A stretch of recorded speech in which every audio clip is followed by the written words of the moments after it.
Hey guys, welcome back to my channel. আজকে আমাদের swimming ছিল সকালের দিকে, বিকজ বিকালে সুইমিং বন্ধ থাকতো। দ্যাটস ওয়াই আমরা সকালে গেছিলাম সুইমিংয়ে।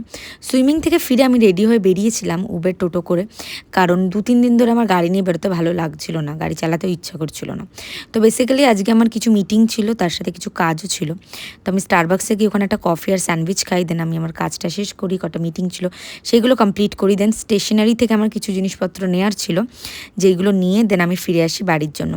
বাড়িতে এসে আমি একটা কোনো রকম হরর স্টোরি দেখছিলাম, তার সাথে কাপ নুডলস খেয়েছিলাম। দেন রাত্রেবেলা খেয়েছিলাম ভাত, ডাল, আম, রায়তা, তার সাথে তো স্যালাড ছিলই, আর কুমড়োর কোনো একটা ভর্তা বানিয়েছিল দিদিভাই, জানি না প্রায়ই ও এটা বানায়, তার সাথে মাছের ঝোল। সত্যি কথা বলতে সারাদিন এটা খাওয়ার পর যখন বাড়ির এই খাবারটা জাস্ট মুখে তুলছিলাম না, জাস্ট অমৃতই লাগছিল সত্যি কথা বলতে। যাই হোক, আমার দিনটা এই করে শেষ হলো। তোমরা জানিও তোমাদের দিনটা কী করে কাটলো। তোমাদের সাথে দেখা হবে নেক্সট ভিডিওতে। বাই।